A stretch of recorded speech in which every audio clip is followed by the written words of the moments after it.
Now, slowly return to your physical body. Start to wiggle your fingers and toes, rotate your wrists and your ankles, move your arms and legs, pull your knees up towards your chest, and circle your legs with your arms. Squeeze your body into a ball and rock it from side to side. Slowly return to a comfortable seated position.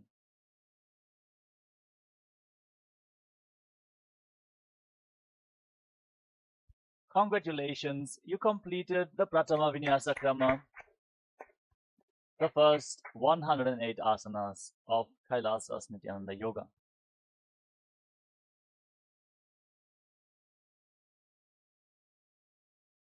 With this, let us now get ready to enter into the next asana of the Dvitiya Vinyasa Krama, which is Yathasa Nishthasana, sitting in a comfortable posture that brings ease to your physical and mental space. Any comfortable posture is fine.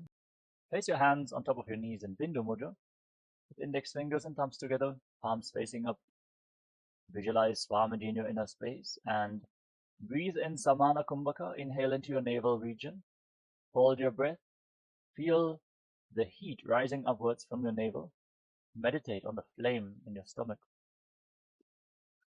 As you internally chant the Mahavakya, Om Nityananda Paramashivoham, for the remainder of this sequence. यथासनिष्ठासन पर्यङ्कं तत्समाख्यातं यथसंस्थं यथा स्थितिः Samasana. Now, sit in a cross-legged position and place your hands on the knees in Bindu Mudra with index fingers and thumbs together. Visualize Swamiji in your inner space.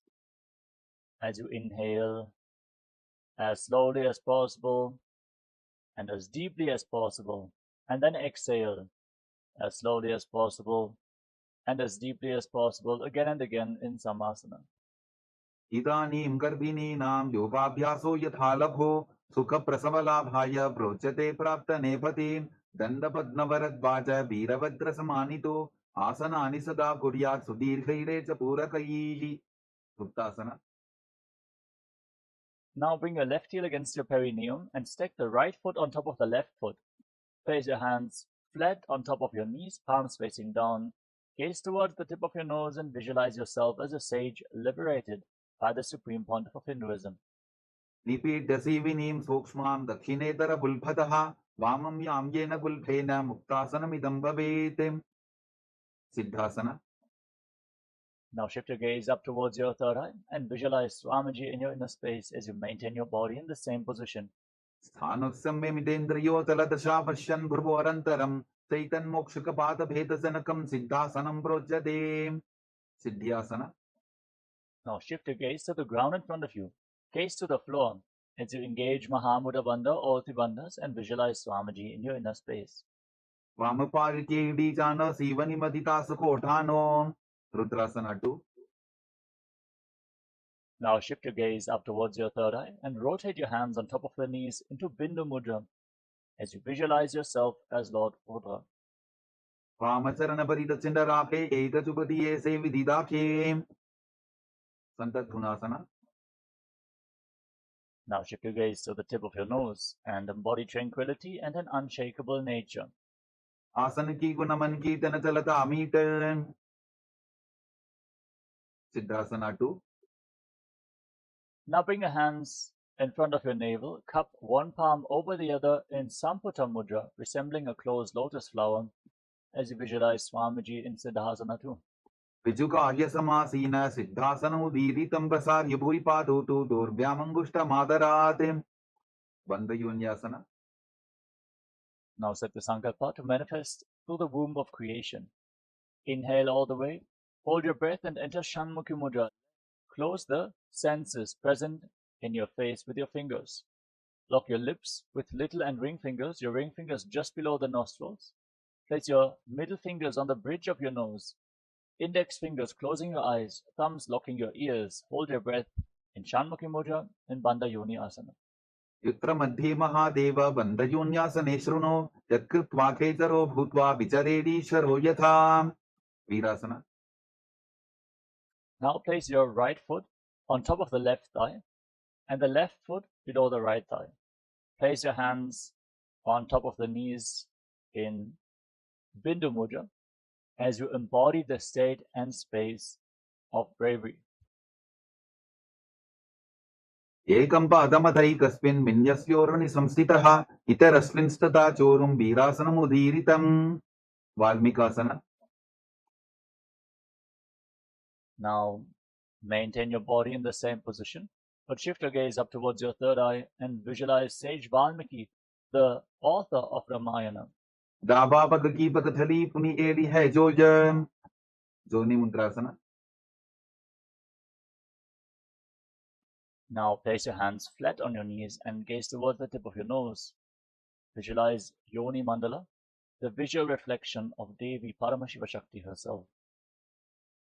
वाम पाद की पगदली चाहि माहिली code योन्यासना.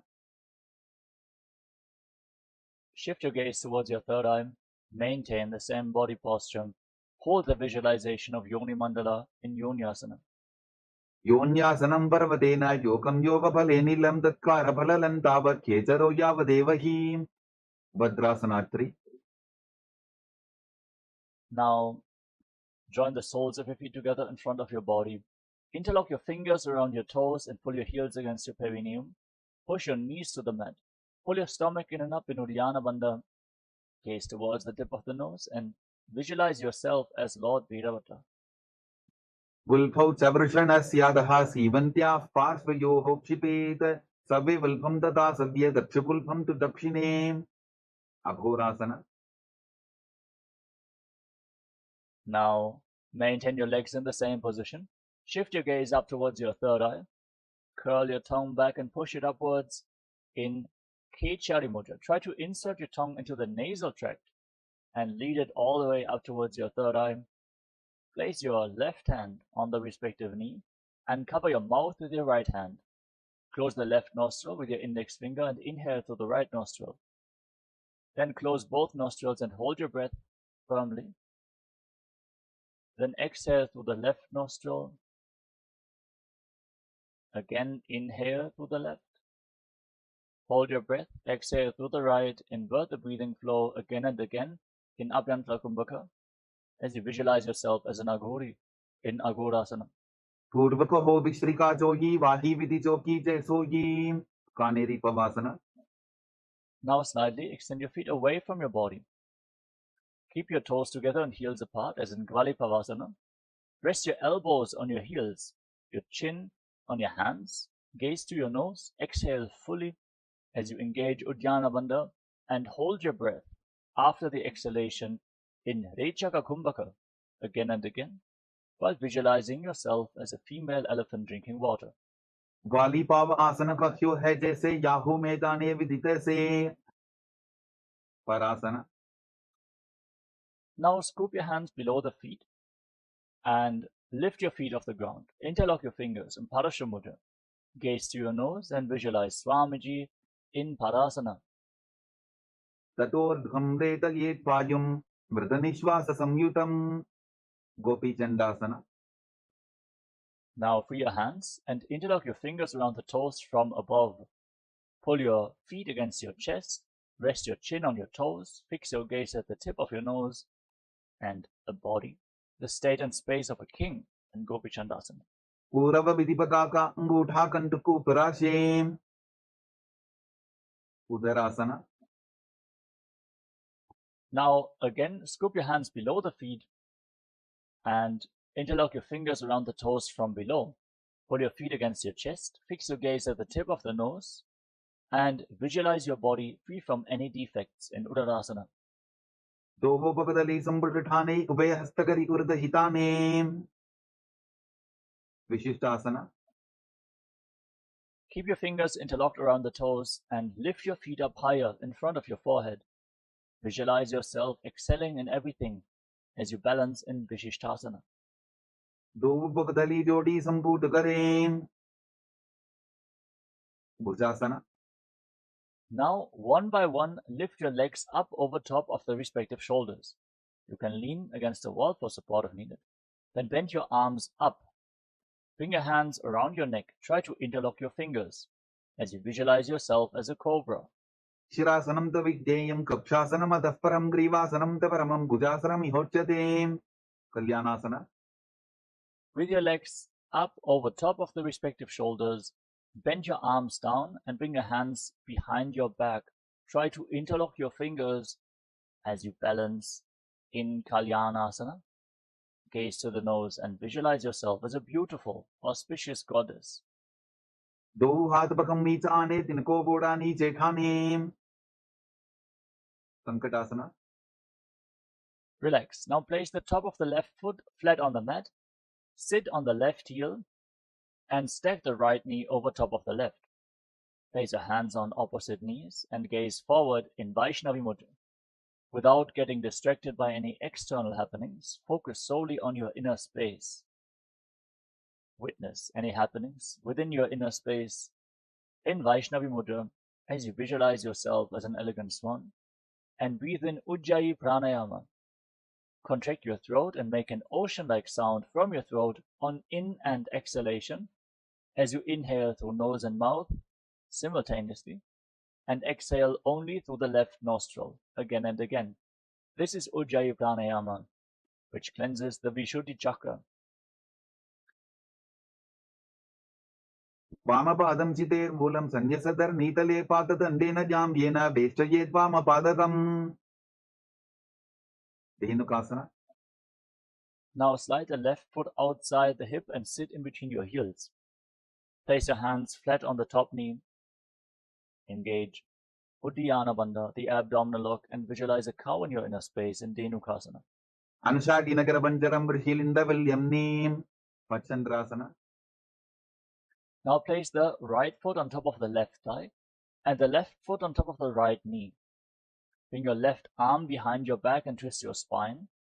Hold on to opposite thighs with your hands. Once you catch a hold of your thighs, twist your spine even more with the support of your hands. Gaze up towards your third eye. Keep your back straight and visualize Swamiji in Machandrasana. Vamatangaparidacharatthane Vamahastapishti Sane. Machandrasana 2. Now untwist your spine, hold on to your big toes, and lean forward and down. Place your forehead on the ground as you visualize Swamiji in Machandrasana 2. Prasamaji Manatarna Jajogi Vamaranga Kesoji. Guru Asana. Rise up and interlock your fingers. Place them on the top knee, the left knee, as you engage Mahamudra Bandha, root lock, abdominal lock, and throat lock. Visualize your Guru, Swamiji, in Guru Asana.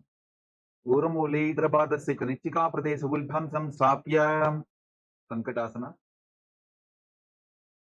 Now place the top of the right foot flat on the mat and sit on the right heel. Stack your left knee over top of the right and place your hands on opposite knees. Gaze forward without being distracted by external happenings in Vaishnavi Mudra. Focus on your inner space as you visualize yourself as an elegant swan, and Sankatasana on the other side.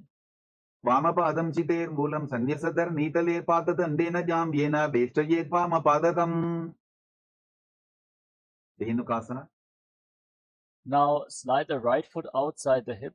Sit in between the heels with your hands on the top knee. Engage Uddiyana Bandha and visualize a cow. Anushadinagarabanjaram Vrishilindavalyamnim. Pachandrasana. Now move the left foot on top of the right thigh and place the right foot on top of the left knee. Then bring your right arm behind your back and twist your spine. Gaze up towards your third eye and visualize Swamiji in Machandrasana. Vamatangaparidacharatthane Vamahastapishti Sane. Machandrasana 2. Now untwist your spine.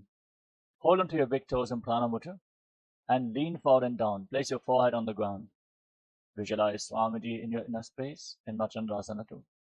Prasamaji Manatarna Jajogi Vamaranga Kesoji. Guru Asana. Now Rise up. Interlock your fingers and place them on the right knee, the top knee. As you engage Mahamudra Bandha, all three bandhas, visualize Swamiji, your Guru, in Guru Asana.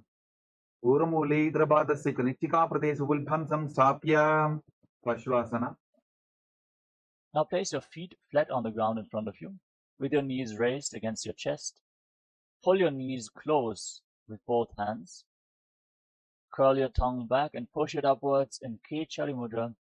Intensely stretch the frenum, the tongue band below the tongue, to bring your tongue further backwards. Gaze up towards your third eye and visualize Swamiji in your inner space. पादतले भूमौ निधार्य काननयोर्षि निधार्य विपरीतहस्ताभ्याभू सहितदङ्गे निबध्य Bodhishokhasana. Now hold on to opposite wrists and rest your chin on the knees. Fix your gaze at the tip of the nose and visualize yourself residing in an abode of bliss. Dogopardali bhuparidare kormahli sekare Kodakatasana. Now bring your hands below the knees and hold on to opposite elbows. Pull your legs against your chest. Gaze towards the tip of the nose. And visualize Swamiji in your inner space as you keep pushing the tongue backwards in Kechari Mudra, in Kodakatasana. दो हाथ पग बाहर लियावे गोड़ा नीचे ले टहरावे सुमति आसना. Hold on to opposite elbows below your knees and cross the right ankle over top of the left. Keep your toes pointing upwards. Fix your gaze at the tip of your nose and visualize the great sage and Maharishi Sumati in Sumati Asana. मूलद्वारी धरती पर इठाने डाबा पग परित चविधाने दंडासना. Now extend your legs forward and straight. Interlock your fingers and raise your arms up with the wrists pointing outwards. Engage Mahamudra Bandha, all three bandhas. Gaze towards the tip of the nose and push your tongue back and upwards in Kechari Mudra. Raising the tongue in this way, centering the prana at the tip of your tongue, makes your body lighter than space itself. इदानीं गर्भिणीनां योगाभ्यासो यथा लघु सुखप्रसवला भाग्य प्रोच्यते प्राप्त नेपथीम्. आरंभासना. Now lean forward and down and hold on to your big toes in Prana Mudra with index and middle fingers. Inhale through one nostril and exhale through the other alternatingly in Nadi Shodhana. Cleanse Ida and Pingala Nadis, the two main nadis along your spinal cord. Balance the prana within your body as you visualize Swamiji in Arambhasana. दोहो पग मेरी वापसारी पगा का अंगूठा पकड़ी लीला टकोड़ा लगावे विदोकासना. Now slightly raise your knees and separate your feet. Scoop your hands below the shins. Lean forward and down. Hold on to the soles of your feet from the outside and bring your forehead on the mat in between your heels. Gaze up towards your third eye and visualize Swamiji in Bidokasana. प्रथम बेसी दो पाव पसारी कुछ ऊर्ध को कुरुडो डारे दालंधरी पवासना. Now rise up and join the heels together. Scoop your hands below the shins with the palms facing up. Then rest your chin on the heels. Gaze towards the tip of your nose and visualize Swamiji in your inner space. दो AD मैली के टीचे हाथ पसारी ऊर्ध विचिमतानासना. Now rise up, extend your legs out in front. Then lift one leg up behind your neck and lean forward and down. If you cannot bring the leg behind your neck, don't worry. You can lift it over your shoulder, pull it towards your chest, or even simply cross it over top of the opposite knee. Then lean forward and down and hold onto the front foot with both hands. Breathe in Pratyahara Pranayama. Meditate on the prana moving upwards through 9 points of the body revealed by Mahadeva, which are the soles of the feet, up to the regenerative organs, to the navel, the heart, the throat, the uvula, the center of the eyebrows, the top of the forehead, all the way to the Brahmaranda, the crown of your head. Visualize Swamiji in Urdhva Vashmatanasana. पश्चिमतानवत् संसिद्धिं धृत्वा एकं पादं ग्रीवायां धृत्वा तिष्ठेत्. अनन्तासना. With your leg still behind your neck, lean backwards. Hold onto the foot with the opposite hand.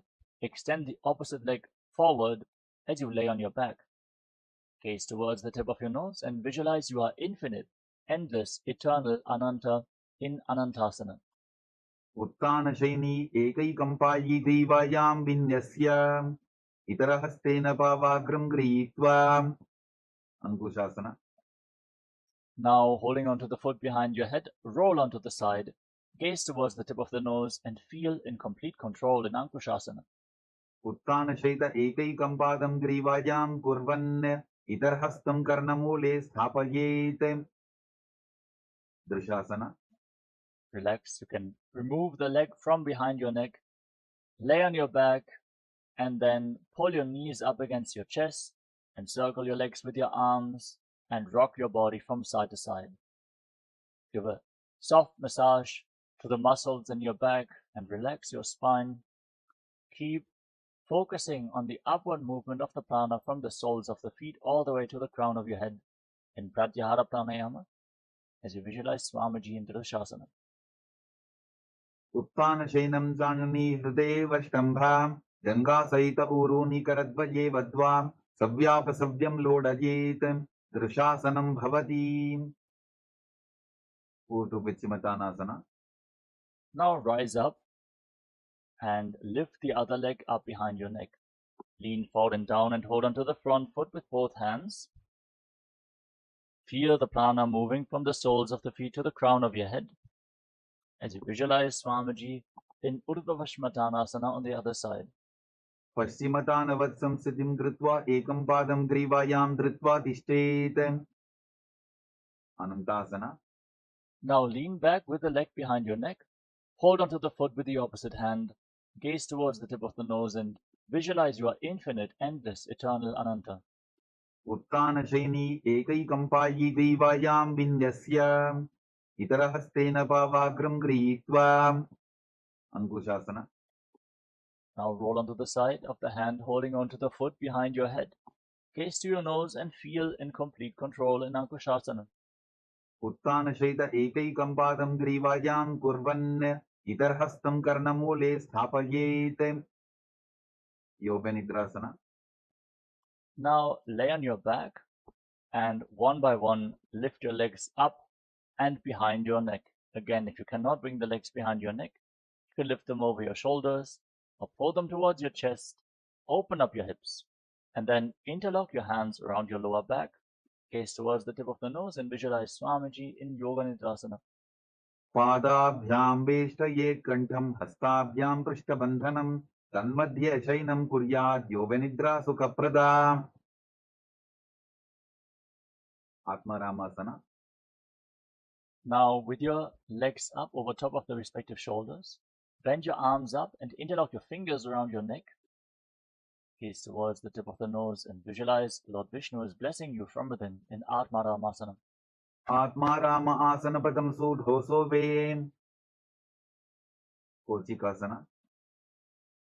Now, relax, lay down on your back, extend your arms out to the side at shoulder level and pull your knees up towards your chest, with the soles of the feet facing up to the sky. Gaze up towards your third eye and visualize Swamiji in your inner space. Feel the prana moving from the soles of the feet through the 9 points to the crown of your head in Kochikasana. दो हाथ छीता सा करे तिनसो उभे सपा करे. जठर परिवृत्ति. From this position, now drop the left knee to the side, bend, and extend the right leg straight. Feel the prana moving upwards. Bend both knees to the left. Twist your spine. Visualize Swamiji in your inner space. Extend your legs to the left. Hold onto the toes. Rotate your head away from the feet. Twist your spine even more. Now bring your knees back up towards your chest and drop the right knee to the side. Extend the left leg straight. Repeat all the 3 steps on the other side. Bend both knees to the right. Now extend your legs to the side. Hold onto the toes. Rotate your head away from the feet. Jatara Parivritti. 1, 2, and 3. परिवृत्ति कुक्षि भागे त्रिदाहि परिकीर्तितः बद्धकोणं सुप्तकोणं ऊर्ध्वकोणमथापि च. द्वन्द्वपीठासना. Now place your feet flat on the mat with the knees raised. Hold on to your ankles, then push your hips off the ground. Lock your throat and hold your breath for a long time in Mocha Kumbhaka. Push the prana into the Sushumna Nadi. Feel the prana heavy like liquid mercury being pushed into the Sushumna Nadi by the force of your breath. In Mocha Kumbhaka, gaze towards the tip of the nose and visualize yourself as sturdy as a bridge in Dvipadapitam. प्रतिक्रियायुतं द्वन्द्वपीठः सर्वबलप्रदं गर्भिणीनां दुर्बलानाम् इति कार्गीजगादनून् पर्यङ्कासना. Now bring your arms up over top of the respective shoulders. Place your palms flat on the ground with your fingers pointing towards your feet, and push your hands into the ground. Lift your entire body up and walk your hands and feet closer together to raise your hips even more. Breathe calmly through your nose in Sahaja Kumbhaka. Lead the prana along your spine as you visualize yourself as sturdy as stone furniture in Paryankasana. उत्तानशयनमस्ततलाभ्यां भूमिम् अष्टभ्यां पादतलाभ्यां भूमिं धृत्वा शोत्तानासना. Relax. Lay down on your back. Pull your knees up towards your chest. Place your hands on the respective shoulders. And then move your hips in a circular motion. Visualize yourself as a dog, playfully rolling around on your back in Shvottanasana. शववत् शरीरं संस्थाप्य जानुनी सम्मील्य नाभुवानी च हस्ताभ्यां कन्दरां बद्ध्वा भ्रामयेत् श्वोत्तनं भवति. विपरीतकरणी. As you lay on your back, extend your legs up and kick your hips off the ground. With your palms flat on the mat for support, point your toes up to the sky. And then move your legs in a circular motion. Visualize Swamiji in your inner space in Viparita Karani. भूतले स्वशिरोर्दत्त्वा फेनके चरणद्वयं विपरीतकृतिश्चैषा सर्वतन्त्रेषु गोपिता. विपरीतकरणी तु. Now stop the movement of your legs, point the toes to the sky and visualize Swamiji in your inner space. Karni विपरीताख्या सर्वाभिव्याधिनाशिनी नित्यमभ्यासयुक्तस्य जाडराग्निविवर्धनीं. लाङ्गलासना. Now drop your feet down over top of your head. Touch the toes to the ground and interlock your hands behind your back as you visualize yourself as a plow in Langalasana. नरकासने स्थित्वा नासिकाप्रदेशे भूमौ पादपृष्ठे स्थाप्य हस्तद्वयं सम्मील्य लम्बीकुर्यात् ग्रीवाप्रदेशेन भूमिं कर्षयेत्. लाङ्गलासनं भवति. श्वैतपश्चिमतानासना. Now hold on to your feet over top of your head and visualize Paramashiva in your inner space. Internally chant the Mahavakya. Om Nityananda Paramashivoham. In one of the 84 asanas revealed directly by Lord Paramashiva himself, Shaita Paschimottanasana. स्थानं शयित्वा कुर्वीत शैतपश्चिमतानकम्. सुप्तकोणासना. Holding onto the feet over top of your head. Separate your legs wide apart. Keep your toes on the ground, your hips above the shoulder level for balance as you visualize Swamiji in Supta Konasana. परिवृत्तिकुक्षिभागे त्रिदाहि परिकीर्तितः बद्धकोणं सुप्तकोणम् ऊर्ध्वकोणमथापि च. Chakrasana. Join your feet back together. Hold onto your ankles and then roll onto your back, keeping your arms and legs straight.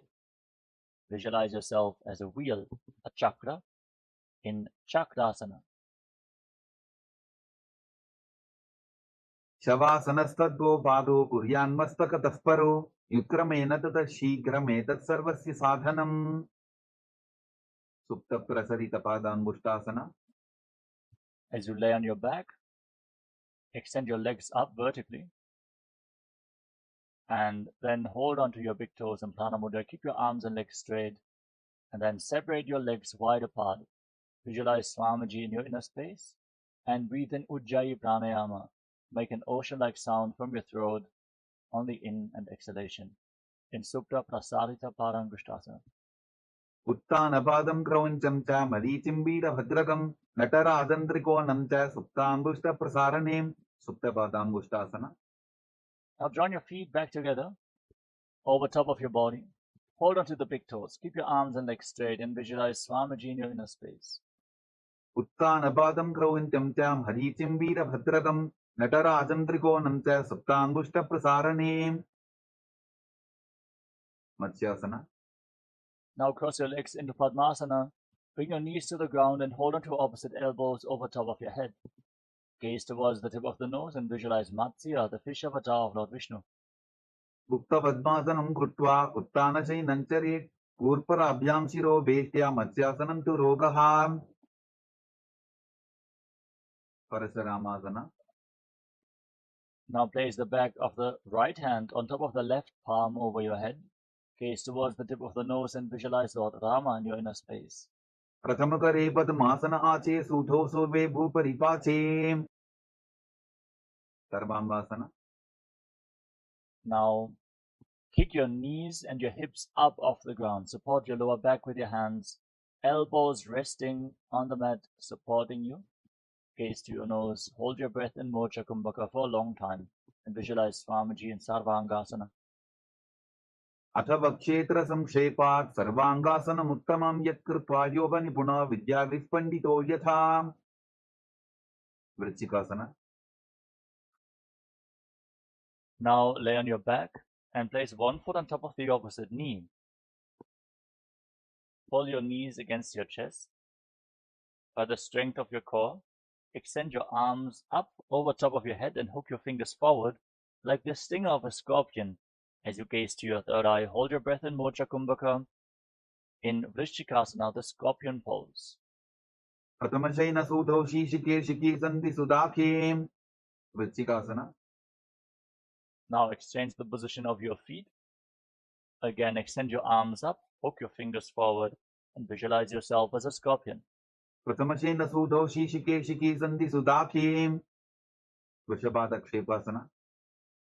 As you lay on your back, interlock your fingers around your neck and alternate pulling your knees up towards your chest again and again, keeping your legs off the ground. Visualize Swamiji and breathe calmly in Sahadra Kumbhaka in Vrishaparakshipasana. उत्तानशयनं कृत्वा अन्वलिभिक्कन्दरां बद्ध्वा कूर्परो मिलित्वा नितम्बेन भूमिं स्पृष्ट्वा. मारोत्तनासना. Now place your palms on the ground at the side of your hips and pull your knees up again and again, trying to touch your ears with the respective knees in Marvottanasana, visualizing Swamiji in your inner space. श्वोत्तानवत्संसिद्धि कृत्वा जानद्वयं पर्यायेन कर्मयोः संस्पृशेत्. वृकासना. Now place the soles of the feet flat on the mat and keep your knees raised. Then stand up and lay back down again and again while visualizing yourself as a wolf in Vrikasana.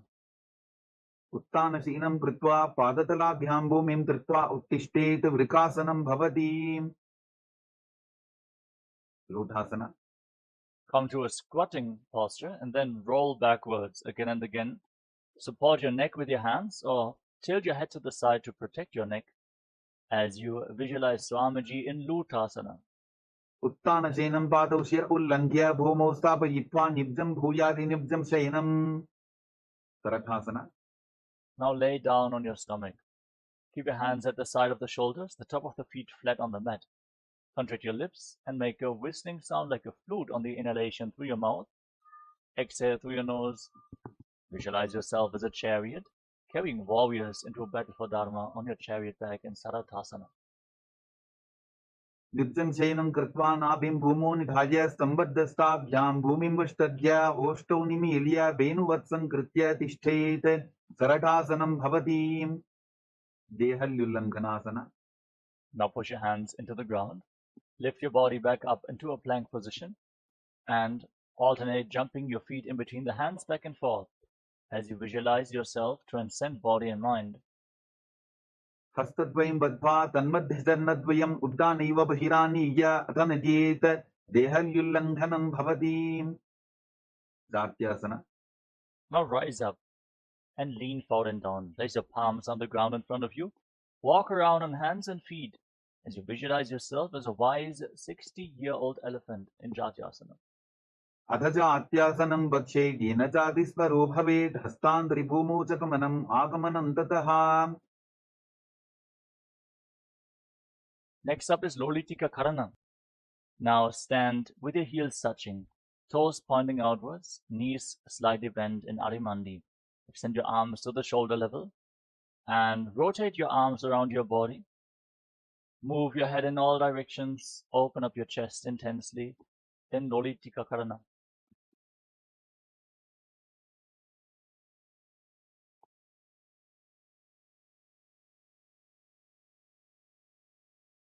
सर्पासन. Now tie your legs with a rope if you have a rope available. Heels together, stand straight, elbows close to your waist, hands on your thighs. Stand erect on the mat like a rod. As you visualize, your Kundalini Devi is rising and curling upwards around your body like a serpent in Sarapasana. अथ सर्पासनं वक्षे वायुपानाय केवलं शरीरं दण्डवत्तिष्ठेत् रज्जुबन्धस्तु पादयोः वायवी कुण्डली देवी कुण्डलाकारमङ्गुले. उष्ट्रसाधनासन. Now lean forward and down. Catch your big toes from the front. Hold on to the toes from the front with your hands and fists. And walk around on the mat, visualizing yourself as a camel. उष्टिकनिष्ठिकाप्रदेशेन भूमो निधाय उपरिपादतले संस्थाप्य उष्ट्रवत् उष्ट्रसाधनं भवति. अश्वासन. Now from the same position, hold on to the toes from the side with your hands and fists. Walk around on the mat like a horse in Ashvasana. उष्टिकनिष्ठिकाप्रदेशेन भूमो निधाय उपरिपादतले संस्थाप्य अश्ववत् शरीरं चलनीयम् अश्वासनं भवति. कपोतनितकासन. Now stand on the mat with your heels touching and the toes pointing outwards. Interlock your hands behind your back in Padmasana Mudra and pull your hands down towards your calves. Lean back, breathe deeply through your nose. Lead the prana along your spine. Try to relax into this back bend as you visualize yourself as a soaring bird diving in rapid speed in Kapota Nitakasana. पादतले भूमो निधाय पृष्ठभागेन हस्तौ जङ्घापर्यन्तं नीत्वा कपोतनितकं भवति. Next up is the Talapushpa Putam Karana. Stand in Arimandi and join your hands in Namaskara Mudra in front of your heart center. Bow down to one side, raise the respective heel. Open up your palms on both sides again and again. Visualize yourself holding flowers and offering them to Paramashiva.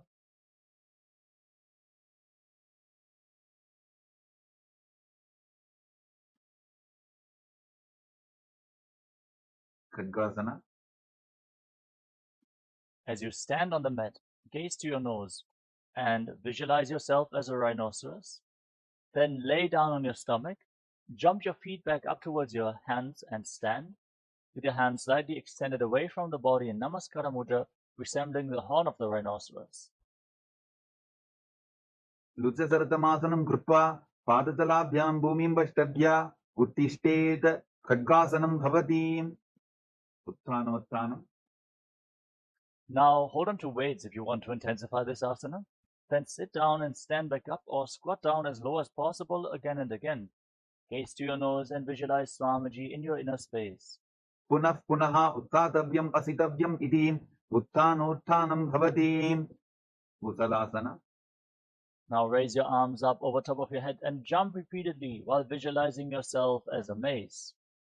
सरलं स्थित्वा ऊर्ध्वं बाहु नयेत् वारं वारम् उड्डानं कृत्वा नयेत् कुशलासनं भवति. विच्छेदकासन. Now hold on to one foot with both hands, pull it up towards your chest, sit down and stand back up on the opposite leg, alternating on both sides, Gaze to the tip of the nose and visualize Swamiji in your inner space. एकैकं पादतलं कुक्षु निधाय तिष्ठेत् उत्शीर्षकं भवति. Now keep the toes of the right foot pointing outwards and slightly bend the right knee. Lift the left knee up towards your chest and circle the raised leg with the left arm, the hand in a fist, and keep the right hand on the inner thigh in Parshvajanukarana.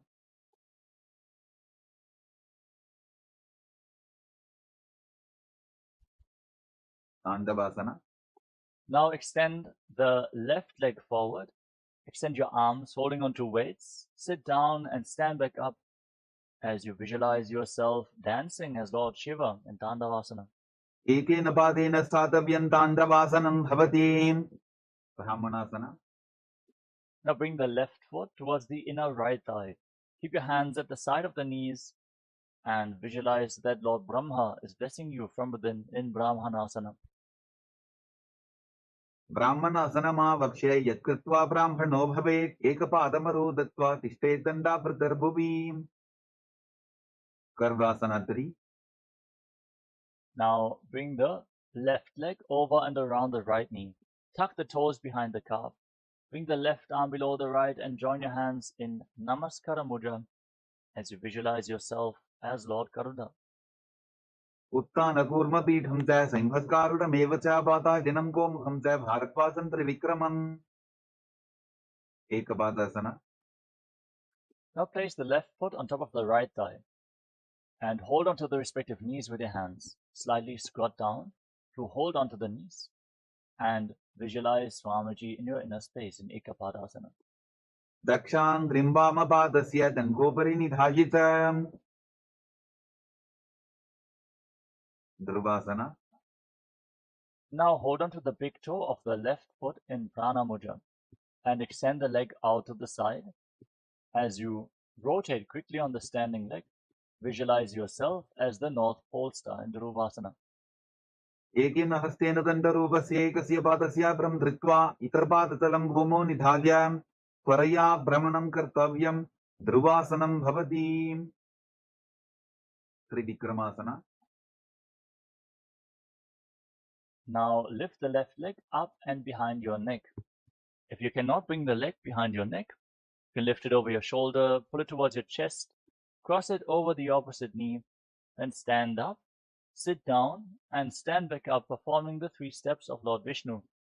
Visualizing Lord Vishnu is blessing you from within. ग्रीवायां पादं संस्थाप्य स्थातव्यम् उत्थातव्यं. त्रिविक्रमासनं भवति.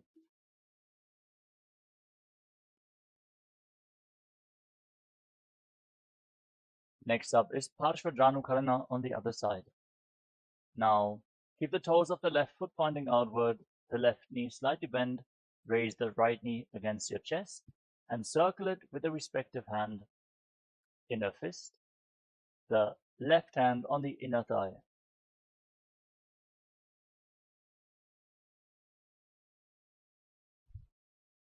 Dandavasana.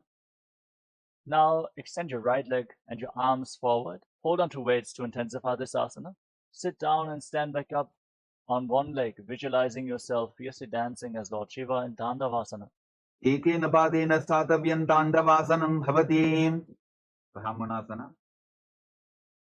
Now bring the right foot towards the inner left thigh. Keep your hands at the side of the knees and visualize Lord Brahma is blessing you in Brahmanasana. ब्राह्मणासनमावक्ष्य यत्कृत्वा ब्राह्मणो भवेत् एकपादमरो दत्त्वा तिष्ठेत् दण्डाभृतर्भुवि. Karvasana 3. Now bring the right leg over and around the left knee. Tuck the toes behind the opposite calf. Bring the right arm below the left and join your hands in Namaskara Mudra. Visualize yourself with big wings on your back as Lord Garuda in Garudasana 3. उत्तानकूर्मपीठं च संहस्कारुडमेव च पातादिनं गोमुखं च भारद्वासं त्रिविक्रमम्. एकपादासना. Now lift the right foot on top of the left thigh. Slightly squat down and hold on to the respective knees with your hands. Hold this position as you visualize Swamiji in your inner space. दक्षां द्रिम्बामपादस्य दण्डोपरि निधाय च. Dhruvasana. Now hold on to the right big toe, extend the leg out to the side, and visualize yourself as the North Pole, sir, as you start rotating quickly on the standing leg into the Vasana. एकेन हस्तेन दण्डरूपस्य एकस्य पादस्याग्रं धृत्वा इतरपादतलं भूमौ निधाय त्वरया भ्रमणं कर्तव्यं ध्रुवासनं भवति त्रिविक्रमासना. Now lift the right leg up behind your neck. Stand tall, sit down, stand back up. You can use the support of some solid furniture as you sit down and stand back up, visualizing Lord Vishnu is blessing you from within. ग्रीवायां पादं संस्थाप्य स्थातव्यम् उत्थातव्यं त्रिविक्रमासनं भवति.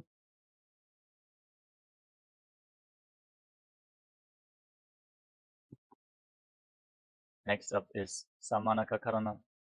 Stand with your heels touching, toes pointing outwards, hands slightly extended away from your body, fingers pointing one by one. Breathe calmly and relax in this natural posture as you get ready for the final 100 asanas of this sequence. Starting off with Gorak Anjali Asana. Now separate your feet and squat down. Bring your arms from the outside in between the legs. Interlock your fingers. Touch your hands against your navel in Parashamudra. Visualize the great sage Goraknatha, the founder of the Natha Yoga Hindu Sampradaya, who also introduced using weights as part of the asana practice. Breathe in Jiva Chala Kumbhaka. Inhale fully and hold your breath. Move the retained prana throughout your body by the force of your will alone, upwards, downwards, through your limbs, arms and legs, freely just by the force of your will. Master the movement of the prana within your body as you enter Gorak Anjali Asana. Gorakh Anjali आसना. प्रथम ही वो हो ये बाहुरी नीचोपनिभो वेम. कांचासना. With your feet separate, interlock your hands behind your back in Parashamudra in the squatting position. Visualize Swamiji in Kanchi Asana. ऊरुमध्यात् हस्तौ निवेश्य नितम्बं कृत्वा पादतलाभ्यां भूमिम् अष्टभ्याम्. भृगुआसना. Bring your feet together, your heels close to your body. Interlock your hands around your lower back. Squat down all the way and gaze towards your navel as you visualize Bhagavan Kala Bhairava, the Lord of Time in Bhairavasana. दो बक की तलिया की माहिली को और मिलाई बना बानी कर मोड़ वैसे. वराहासना. Now keep your heels together, separate your toes, and squat down all the way. Join your palms behind your head with the fingers pointing downwards in Anjali Mudra. Keep your elbows raised like the tusks of a boar as you gaze towards the tip of the nose and visualize yourself as a boar, one of the 10 incarnations of Mahavishnu in Varahasana. पाकसली की माहिली कोरी मिलाई बना बानी कर वैसे. प्रदीतासना. Now hold on to your big toes in Prana Mudra and raise your hips to the same level as your knees as you visualize Swamiji in your inner space. पार्श्वद्वये सम्मील्य स्थित्वा नितम्बं दानप्रदेश आनीय तिष्ठे त्रिपीठासनं भवति. Bakasana. Now place your palms on the ground in front of you. Bring your knees onto your arms towards your armpits. Raise your hips, lift your feet off the ground. Visualize yourself as a crow in Bakasana. हस्ताभ्यामौ निमवष्टभ्य जानुद्वयन्नाभौ सम्मील्य. तुष्टांग कपाल्यासना. With your hands flat on the ground, place your head on the mat. Form a triangle between your head and your hands. Keep your hips above the shoulders. And extend your legs up into a headstand. Then cross your legs into Padmasana. Gaze towards the tip of the nose and visualize Swamiji in your inner space in Sushtanga Kapalyasana as you continuously breathe in Jiva Chala Kumbhaka, moving the retained prana throughout your body by the force of your will. आसन पोवन कपार आछो होगी. उत्तासना. Now lower your legs down, come to a kneeling position with the top of the feet flat on the mat, sit in between your heels. Place your hands on the knees, gaze towards the tip of your nose, and internally chant the Mahavakya. Om Nithyananda Paramashivoham. As you visualize that you are sitting in the secret seat with Paramashiva and Guru in Guptasana. Jano Gorantare Pado Kritva Pado the Gopajete. Vrikshasana 2. Now place your hands on the ground in front of you. Raise your hips, walk your feet forward, and kick your legs up into a handstand. Everyone should perform this asana to purify all the 7 chakras. As you visualize yourself as a tree with deep roots growing into the ground in Vrikshasana 2. Saptachakrachalanaya Vrikshasana Visheshakan Janan Indriyada Dadhya Konabhedan Samabhyasetem. Shibhuasana. From the handstand, bring your hands and feet closer together if you can. Gaze towards your third eye and visualize Tejas. Shining light is flowing towards your third eye, rejuvenating your body, bringing divine radiance to your being. Dogo Babajodi Mahi Kulkamilayem. Mathyasana 2. Now, with your hands flat on the ground, shoulder width apart, step your feet back into a plank position. Then lower your chest down to the mat and push yourself back up again and again while visualizing yourself as a fish. Nityam Shenam Kurparo Pashabhavaya Murta Pritya Hastatalabhyam Bhumim Bashtabhya Varam Varam Uddanam Kuryata Mathyasanam Bhavati. Sarpasana 2. Now lay down on your stomach and keep your hands on your hips. Lift your head and chest from side to side as you visualize and move your body like a serpent in Sarpasana 2. Didyam Shenam Krutva Hastonitamam Samstapya Padoti Ki Kritya Sammilayan Purasadantavyam Sarpasanam Bhavati. Nidalambanasana. Now place your elbows down on the ground in front of you. Rest your chin on your hands and place the top of your feet flat on the mat. Visualize your body without any external support floating in space in Nidalambanasana.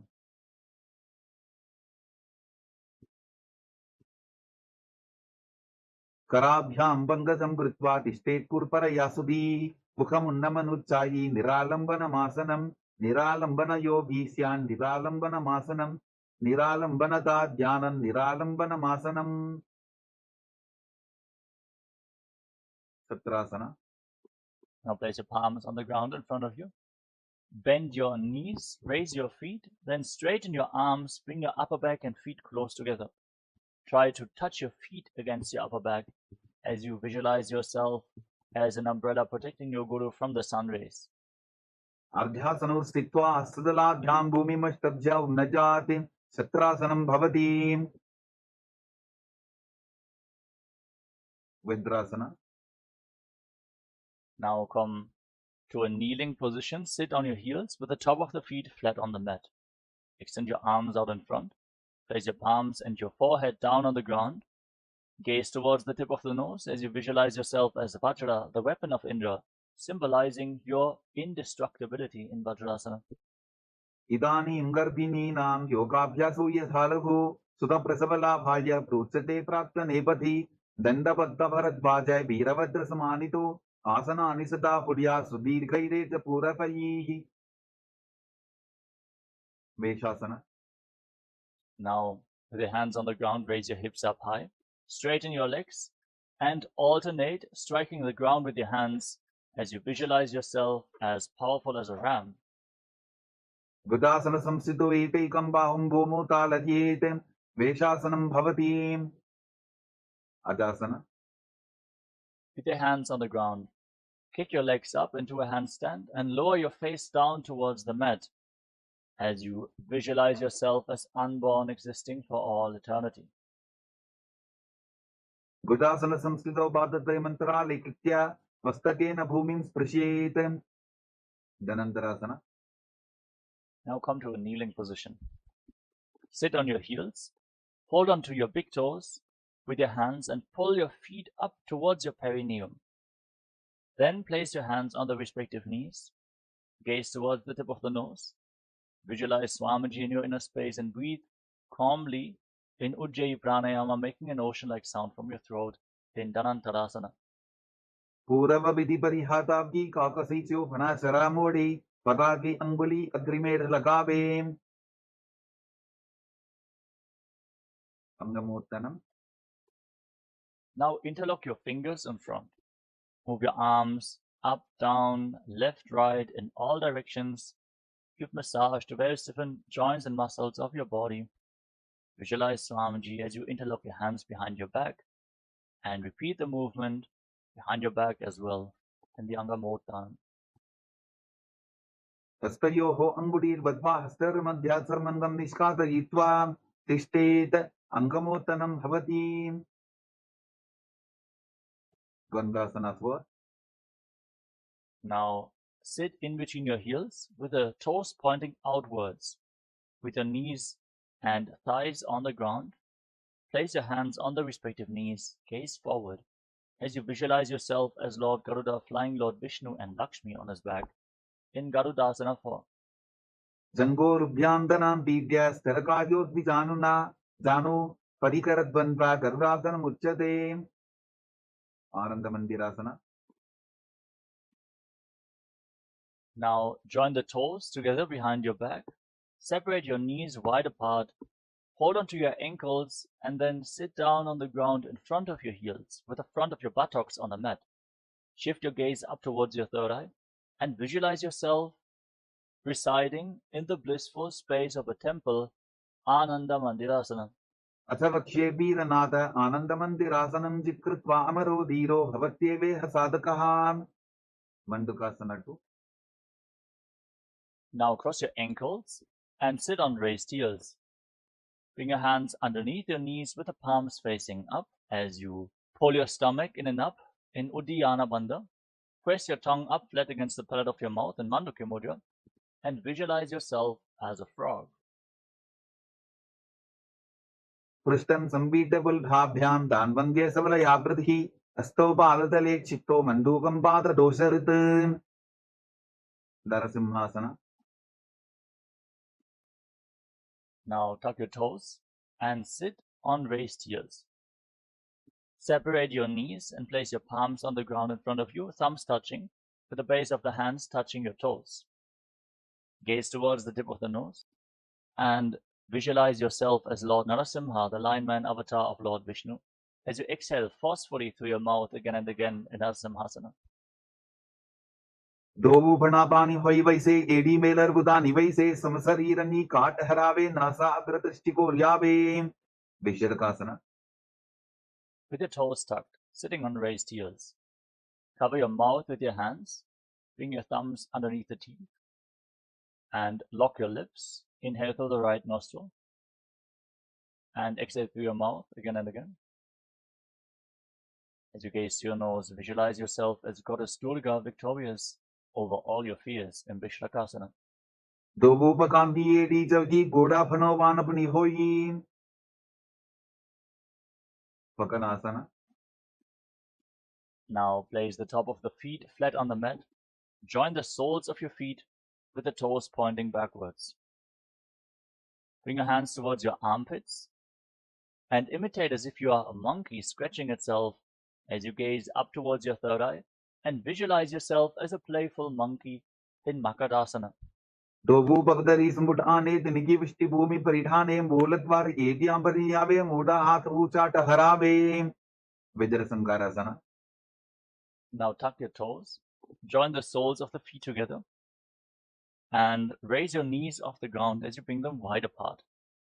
Hold on to opposite elbows behind your back, gaze towards the tip of the nose, and embody diamond-like strength for you and your Sangha, your spiritual community, in Vajra Sangarasana. प्रथम प्रणापानी होई वैसे डोबो एरी उदा निवैसे गोड़ा उबा Rafe धीर आडे वाय पसारे धीर. खंजनासना. Now drop your knees to the ground, slightly separate. Cross your feet and sit on the raised heel. Place your palms on the ground at the side of your body and gaze towards the tip of the nose. Engage Uddiyana Bandha, the abdominal log, and visualize perfect health beyond any and all physical or mental ailments in Kanjanasana.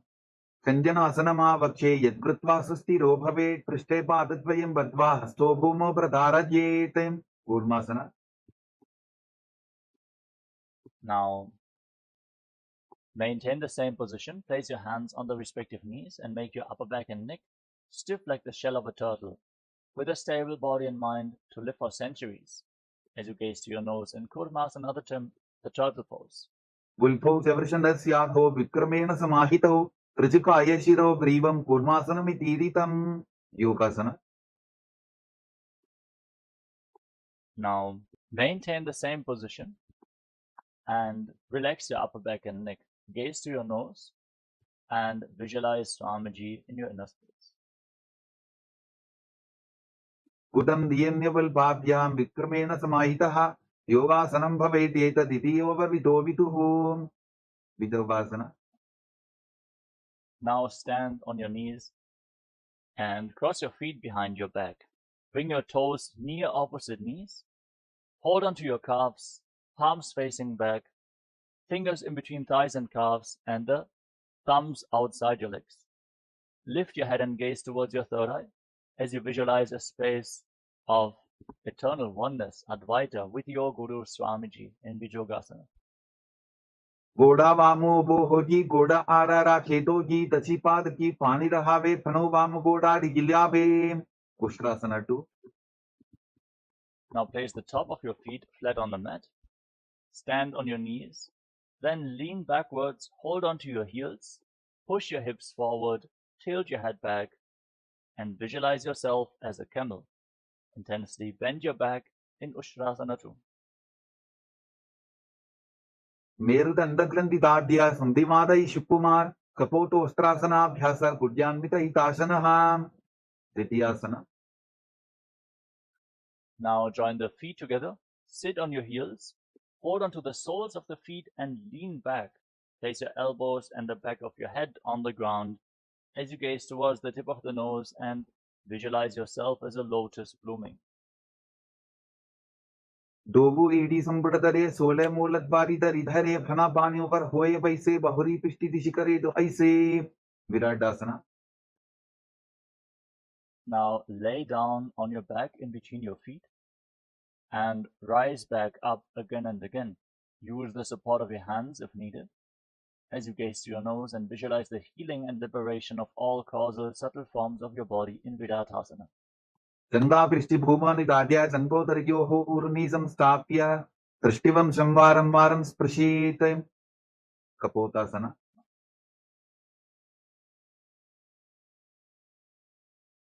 Now sit on your heels and lean backwards. Bring your arms up over top of the respective shoulders. Hold on to your heels and try to bring your head in between your heels as you visualize yourself as a beautiful dove in Kapotasana.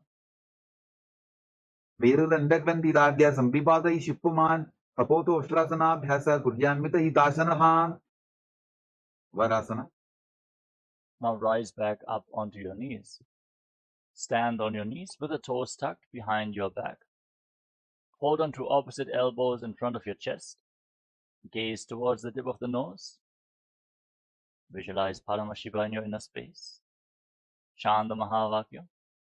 Om Nityananda Paramashivoham. For this is the boon-fulfilling posture, Padmasana. Receive your boon from Paramashiva. जानुनी भूमौ संस्थाप्य हस्ताभ्यां बाहु परस्परं धृत्वा सततं तिष्ठेत् वारासनं भवति वराहासना 2. Now keep your toes tucked, sit on raised heels, then place your forearms on the ground, place your head on the mat and support it with your hands. Visualize yourself as Varaha, the boar avatar of Lord Vishnu in Varahasana 2. सूर्यं चन्द्रं वेदनानि आसनानि निकथ्यन्ते पूर्वरो भूमौ स्थापयित्वा जानुभ्यामवनिमविष्टभ्य हस्तो मस्तके संस्थाप्य पाशिं नितम्बे संस्थाप्य तिष्ठेत् वराहासनं भवति वृन्दासना. Now with your forearms on the ground, elbows shoulder width apart, interlock your fingers and get ready for another inverted posture. Place your head on the ground, support it with your hands, raise your hips up high, and then raise your legs up straight into a headstand. Gaze towards the tip of the nose, and breathe calmly in Sahaja Kumbhaka as you visualize yourself as a lob tree in Mundasana. अथो मन्दासनं वक्षे सर्वेषां प्राणिनां सुखम् ऊर्ध्वम् आर्घ्यपदे दत्त्वा धारयेन्मारुतं सिद्धिः अन्धासना. Gently lower your legs down, come to a kneeling position, top of the feet flat on the mat, sit on your heels, then separate your knees. Hold on to your head as you lean forward and down and bring your head in between the knees, elbows outside the legs. Inhale through your nostrils and exhale through your mouth as you gaze to your nose and visualize Swamiji in Andhasana.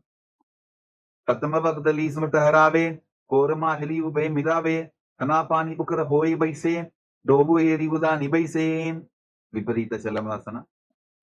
Now lay down on your stomach and extend your arms out in front. Lift your arms, your chest, and your legs off the ground and hold while visualizing yourself as a locust in Viparita Shalabhasana. शलभासन भेदाश्च नटभेरुन्द नामके गन्धभेरुन्द सहिते शीर्षदण्डासनं तथा कपालासना. Now place your hands on the ground next to your hips. Place your forehead on the ground and lift your legs off the ground without raising your chest off the mat.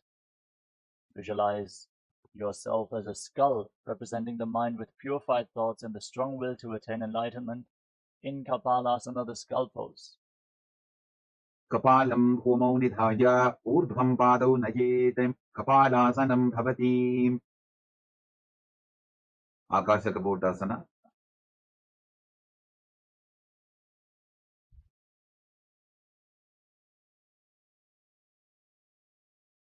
Now from the same position, kick your legs up over top of your body. Bend your back intensely and try to place your feet on the mat in front of you. You can walk up a wall and try to bend your back more and more as you visualize yourself as a free and open dove in Akasha Kapotasana. पुष्त्रासने स्थित्वा चरणौ भूमेरुच्छाप्यमस्तकोपरि नीत्वा पृष्ठप्रदेशन भूमौ स्थापयेत् आकाशकपोटं भवति शटवासना. Now from a kneeling position, lean forward. Place your forearms on the ground, your navel onto your knees, as you visualize yourself as a sparrow in Chatakasana. पूर्वरपद्यन्तौ हस्तौ धरावोट्टभ्य जानुनी नाभौ संकुञ्ज्य वृश्चिकासना 2. Now with your forearms on the ground, raise your hips, straighten your legs, lean forward and kick your legs up over top of your body. Bend your knees and try to touch the back of your head with your feet as you visualize yourself as a scorpion in Vrishchikasana 2. विच्छेव पुच्छप्रतिमाङ्घ्रिपार्ष्णि धृत्वा स्वशीर्षे चिब्बुकं विधार्यको यत्रेति सन्तिष्ठति साधकस्त्वं विशावहं वृश्चिकसंयमासनं पुरुषासना. Lower your legs down, come to a kneeling position. Sit on the right heel with the top of the foot flat and the left foot outside the hip, toes pointing to the side. Place your hands on the ground and forcefully inhale through your nose. Hold your breath for a short while and then again exhale slowly through the nose in Antarangaka Kumbhaka as you gaze forward without focusing on any external happenings in Vaishnavi mudra and visualize yourself as a bull in the Vrishasana. यां विपुल्भे पादमूले वामभागे पदेतरं विपरीतं स्पृशेत् भूमिं वृषासनमिदं भवेत् लोलासना. Now keep your hands on the ground and cross the toes of the left foot over the right. Push your hands into the mat and lift your entire body off the ground as you visualize Swamiji in Lolasana. लोलासनं तदा पुर्यात् वायुलोलापघातनात् स्थिरवायुप्रसादेन स्थिरचेता भवेत् ऋतं वृषासना. Now sit down on the left heel and keep the right foot outside the hip with the toes pointing to the side. Gaze forward and visualize yourself as a bull in Vrishasana on the other side. याम्यवल्भेपादमूले वामभागेवदेतरं विपरीतं स्पृशेत् भूमिं वृषासनमिदं भवेत् बालवनासना. Now place the right foot flat. Tuck the toes of the left foot and sit on the left heel. Place your hands on the respective knees and visualize Balagunahai, one of the 84 siddhas in your inner space, in Balagunasana. आसन को दर बिकार जागी ग्रहासना. Now stand up, slightly separate your feet, squat down, bring your arms through the legs and hold onto your ankles from the outside. Squat down all the way and visualize yourself as the entire planet in Grahasana. पाददये भूमौ संस्थाप्य दानमध्ये कुर्वरौ स्थाप्य हस्ताभ्यां गुल्पप्रदेशो धृत्वा तिष्ठेत् ग्रहासनं भवति बालवनासना. Now tuck the toes of the right foot and sit on the right heel with the soles of the left foot flat on the ground. Place your hands on the respective knees, gaze forward in Vaishnavi Mudra. Focus on the happenings of your inner space as you visualize Balagunahai in Balagunasana. आसन को दर बिकार जागी उत्कटासना. Now step both feet in towards your body. Keep the toes tucked. Sit on raised heels with your knees together. Hold on to weights if you want to intensify this asana as you visualize Swamiji in Utkatasana. इजास् पिजौस्तीयत पूर्वजानु यत्रासने पादतलद्वयो परीं वज्रसंगारासना 2. Now join the soles of your feet together. Separate your knees wide apart, knees off the ground. Hold on to opposite elbows behind your back and visualize Swamiji in your inner space. प्रथम बना पानी होए जैसे Dogu AD उदानी वैसे घोड़ा उभा राकेटीय आडे वाय पसारे धीर अनिलासना. Now place your palms on the ground. Step your feet onto the back of your hands. Squat down all the way and keep your arms straight, elbows close to your navel. Gaze towards the tip of the nose and visualize that you are able to consume and live off of air alone in Anilasana. दो हाथ भूमि पर ठाने कहनी जाड़ी नाभिलत आने फना दो ऐसे विधि करे पिष्टि हथेलियां की परिधरे पादुकासना. Now place the back of your hands on the mat. Step your feet onto your palms. Wrap your hands around the feet like shoes and walk around on the mat while visualizing yourself wearing padukas, walking all across Kailasa in Padukasana. हस्ततरयोः पादतले कृत्वा तिष्ठेत् गच्छेत् पादुकासनं भवति कुक्कुटोड्डानासना. Now place your palms on the ground. Kick your legs up and let them fall back down again and again as you visualize yourself as a rooster. हस्ततले भूमौ कृत्वा पादतले च ऊर्ध्वमुड्डानं कृत्वा भूमौ पतेत् विपरीतं नृत्यासना. From a handstand, dance around on two hands. Breathe calmly through your nose in Sahaja Kumbhaka and feel yourself become free of all inhibitions. हस्ततलाभ्यां भूमिं वष्टभ्य ऊर्ध्वपादाग्रे कुर्वन् हस्ततलाभ्यां नर्तनं कर्तव्यं विपरीतं नृत्यं भवति कुञ्जरासना. Relax. Stand tall with your feet separate. Then lean forward and down. Place one palm on the mat and the other hand on the respective ear. अथ वक्षे महादेव कुञ्जरासनम् उत्तमं करे नैकेन पादाभ्यां भूमौ तिष्ठेत् शिरःकरः कुञ्जरासना. Now place the other hand on the ground, opposite hand on the respective ear, and visualize Swamiji in your inner space. अथ वक्षे महादेव कुञ्जरासनम् उत्तमं करे नैकेन पादाभ्यां भूमौ तिष्ठेत् शिरःकरः कदम्बासना. Now join your feet together and squat down with your heels close to your body. Hold onto your ankles with your hands.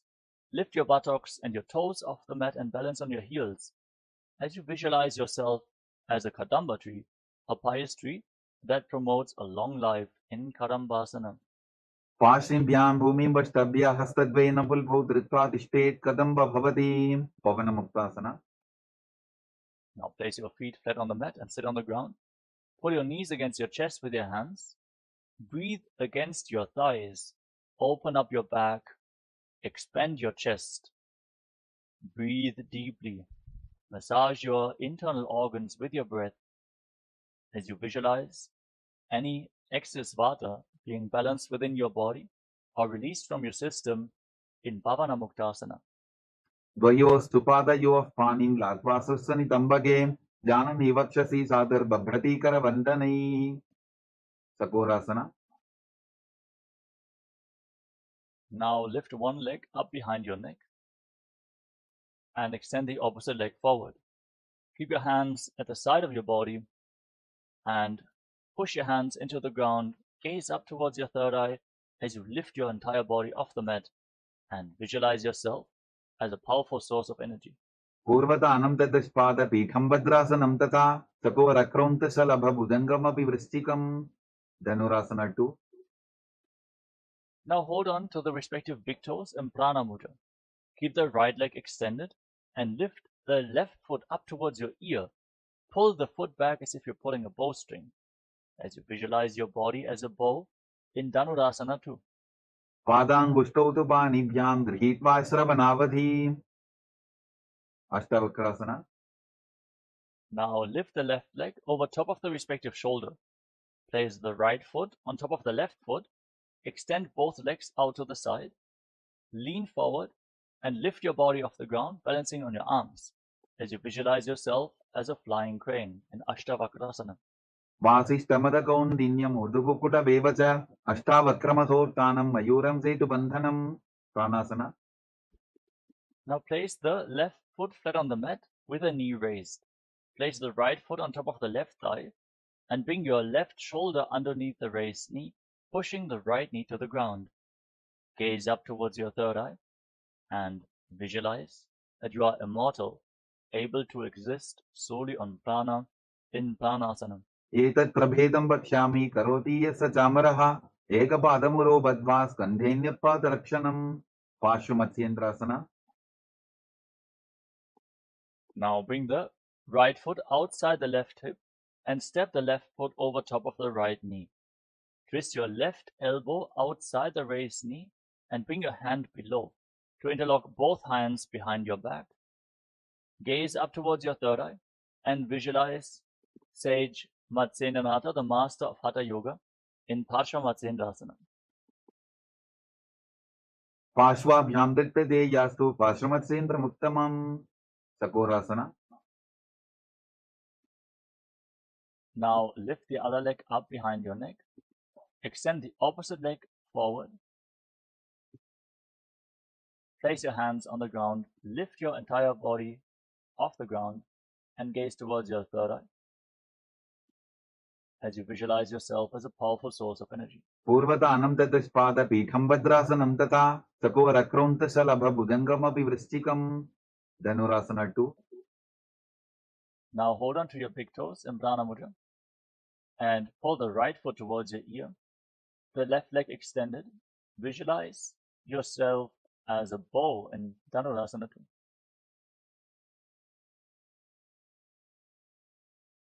पादाङ्गुष्ठौ तु पाणिभ्यां गृहीत्वा श्रवणावधि अष्टावक्रasana. Now lift the right leg over top of the respective shoulder and place the left foot on top of the right foot. Extend your legs out to the side, lean forward, find balance, lift your entire body off the ground and visualize yourself as a flying crane in Ashtavakrasana. वासिष्ठमदकौन्दिन्यमूर्धुकुकुटवेव च अष्टावक्रमसोत्थानं मयूरं सेतुबन्धनं प्राणासना. Now place the right foot flat on the mat, the left foot on top of the right thigh. Bring your right shoulder underneath the raised knee and push your left knee to the ground. Lift your head and gaze towards your third eye as you visualize you are immortal, able to exist solely on prana in pranasana. एतत् प्रभेदं वक्ष्यामि करोति यः स चामरः एकपादमुरो बद्ध्वा स्कन्धेऽन्यपादरक्षणं पार्श्वमत्स्येन्द्रासना. Now bring the left foot outside the right hip. Step the right foot over top of the left knee. Bring your left elbow outside the raised knee and interlock both hands behind your back. Gaze up towards your third eye and visualize Sage Matsyendranath, the master of Hatha Yoga, in Parshvamatsendrasana. पार्श्वाभ्यां दृष्टदेयास्तु पार्श्वमत्स्येन्द्रमुत्तमं अर्धपश्चिमोत्तानासना.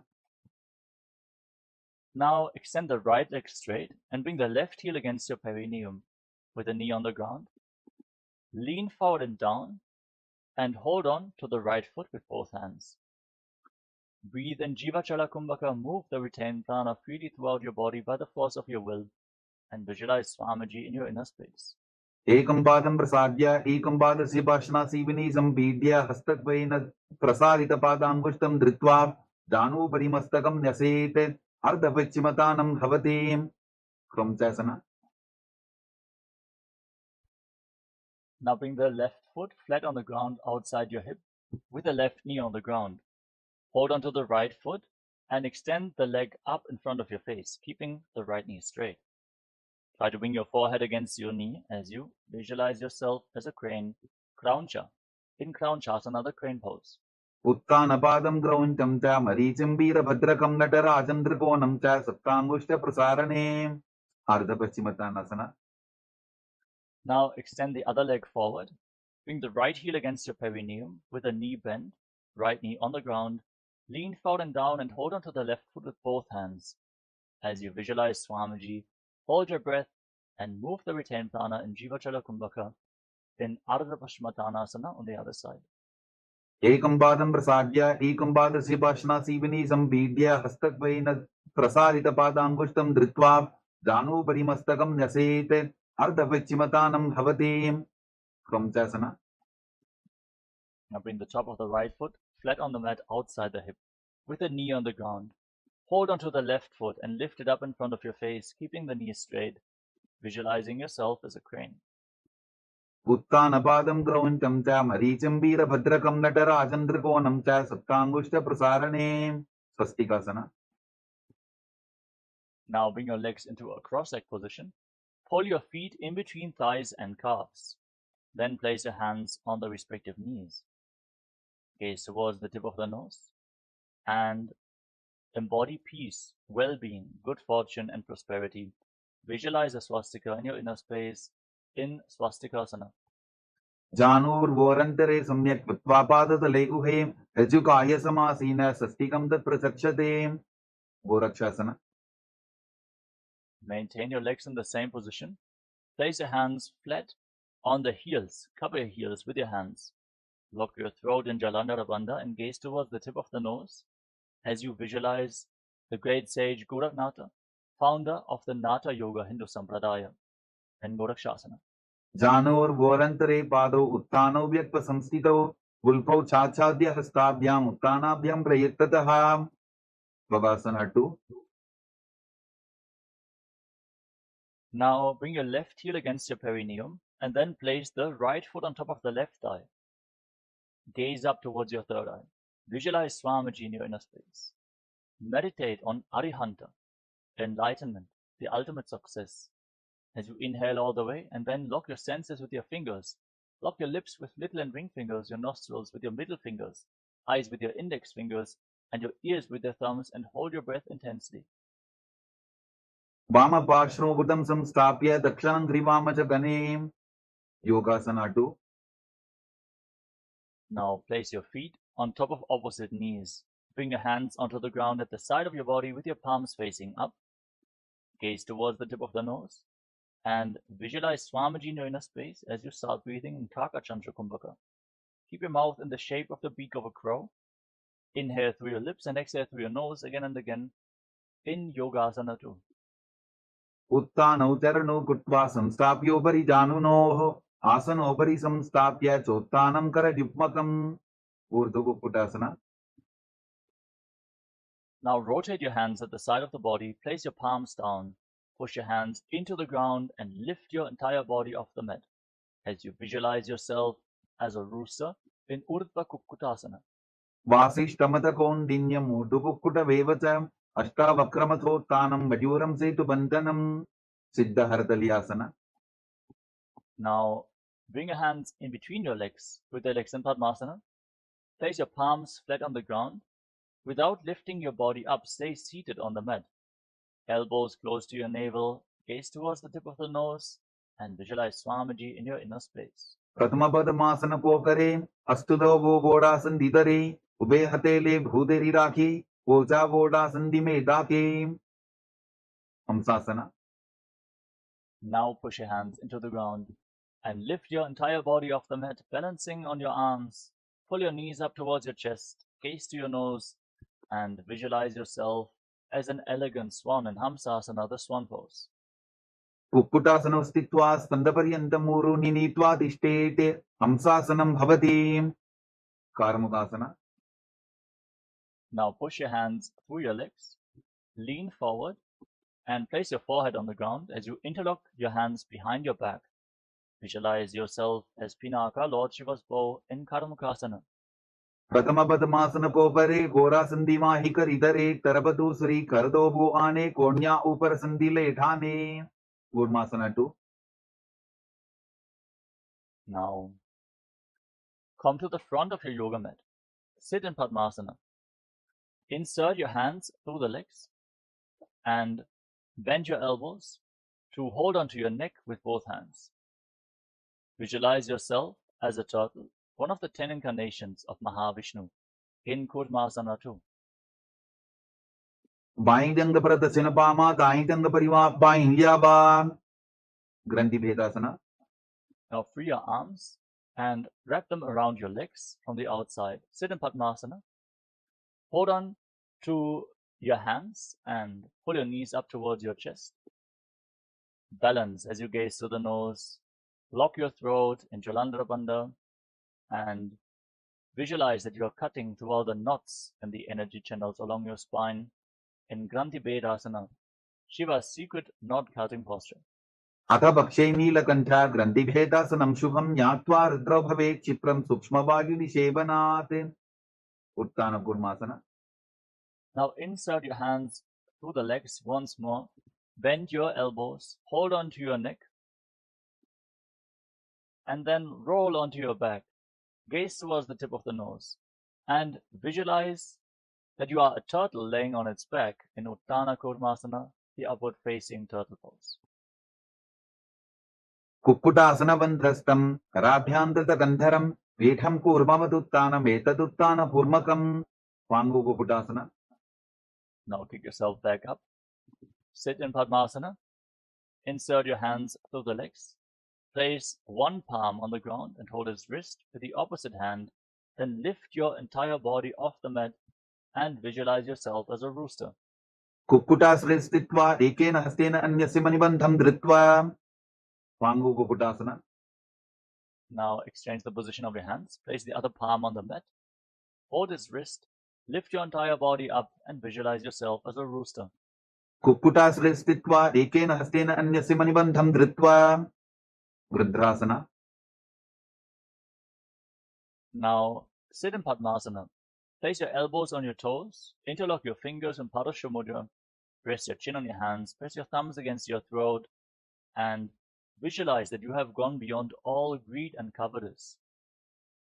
जानोर्गोरन्तरे पादौ उत्तानौ व्यक्तसंस्थितौ उल्फौ छाछाद्य हस्ताभ्याम् उत्तानाभ्यां प्रयत्ततः. Padmasana 3. Rise up. Place your hands over top of each other with the palms facing upwards and rest your hands in your lap. Sit in a meditative space, gaze to your nose and engage Mahamudra Bandha, root lock, abdominal lock and throat lock as you visualize Swamiji in Padmasana 3. उत्तानौ चरणौ विधाय विधिवत् शक्तिस्थितौ योगिरात्. Padmasana 4. Now place your hands flat on your knees. Gaze towards the tip of the nose and visualize Paramashiva in your inner space. With 25 heads, 50 hands, 75 eyes, sit as Paramashiva as you internally chant the Mahavakya. Om Nityananda Paramashivoham in Padmasana form. एतत् पद्मासनं कुर्यात् प्राणवायुप्रसिद्धये शुभासनं सदा ध्यायेत् पूरयित्वा पुनः पुनः. कार्मुकासना 2. Now keep your left hand on the left knee and keep your right hand in Prana Mudra. Catch the left big toe and pull it back as if you're pulling a bowstring. Move the big toe round and round. Pull the foot closer towards your body. Then repeat the movement on the other side as well. As you visualize yourself as Pinaka, Lord Shiva's bow in Karmukasana 2.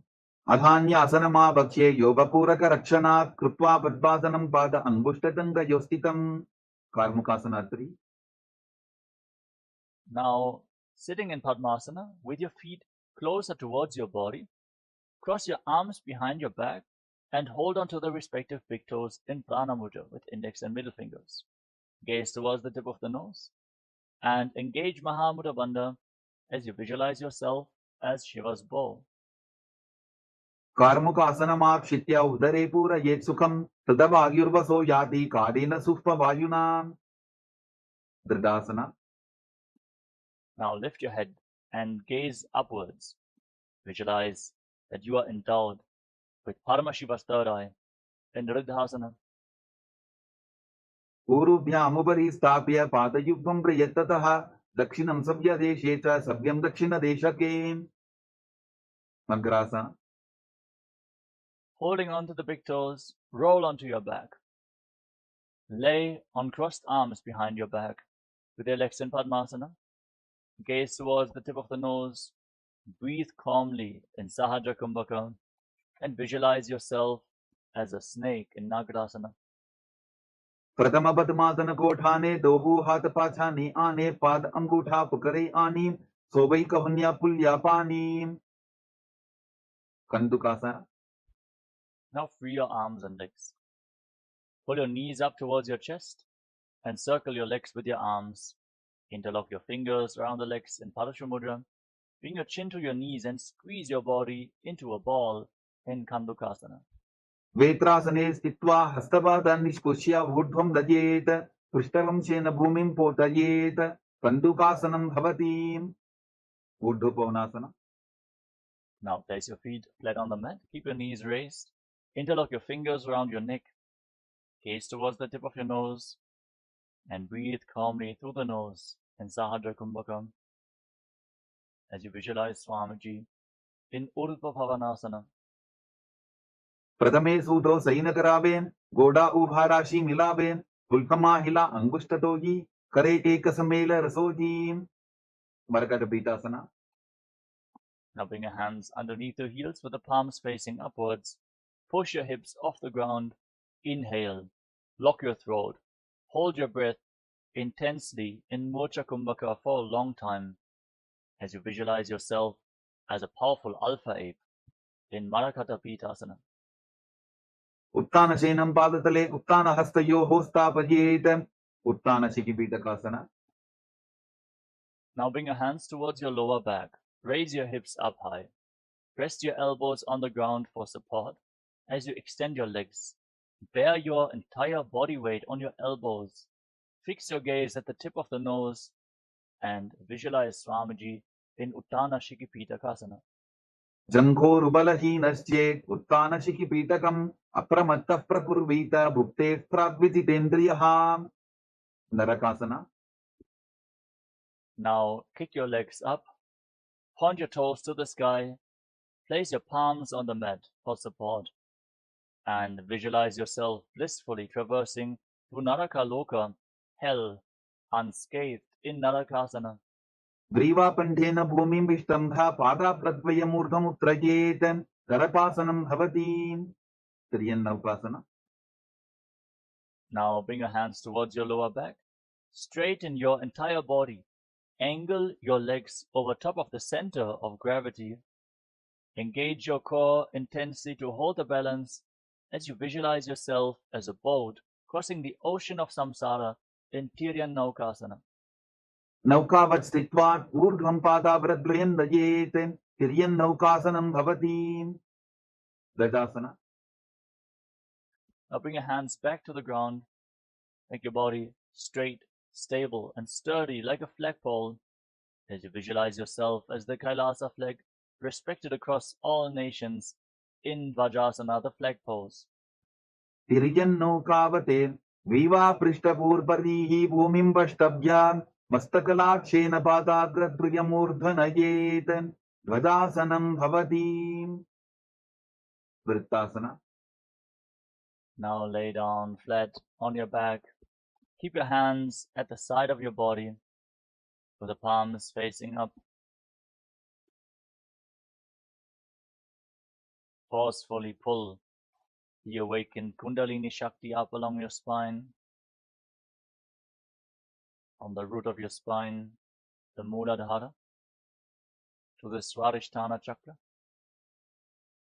Manipuraka Chakra, Anahata Chakra, to the Vishuddhi Chakra, Anya Chakra, the center of your eyebrows, all the way to the Sahasrara Chakra, the crown of your head. Feel the energy pulsing upwards as you lay completely still, without any internal or external movements. Visualize your body is dead, and Swamiji is liberating you as you internally chant the Mahavakya. Om Nityananda Paramashivoham in Vritasana. उत्थानं शववद्भूमौ शयनं तु शवासनं शवासनं श्रमहरं चित्तविश्रान्तिकारणम्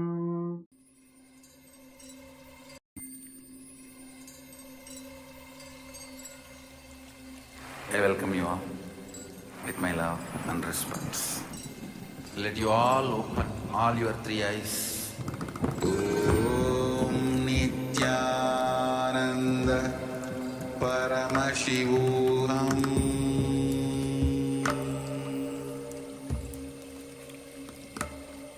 Om Nityananda Paramashivoham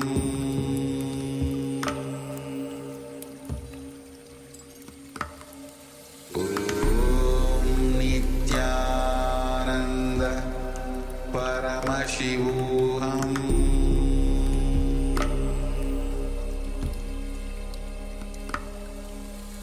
Om Nityananda Paramashivoham Om Nityananda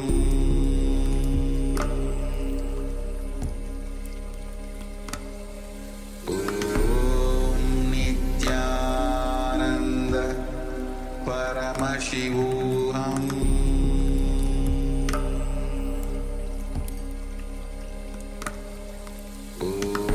Om Nityananda Paramashivoham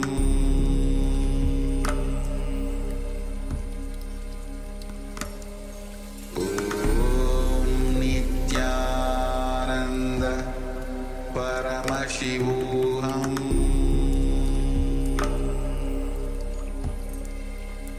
Paramashivoham Om Nityananda Paramashivoham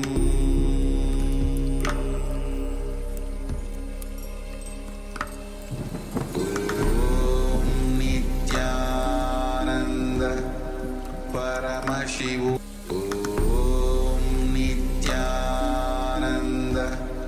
Paramashivoham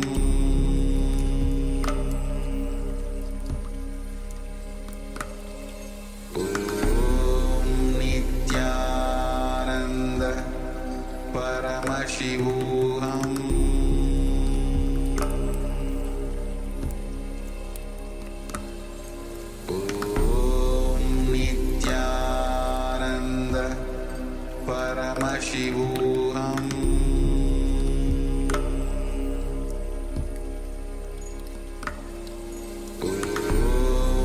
Nityananda Paramashivoham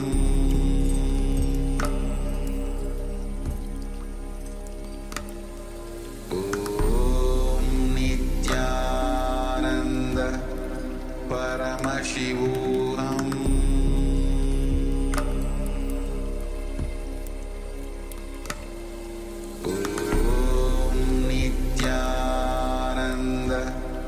Paramashivoham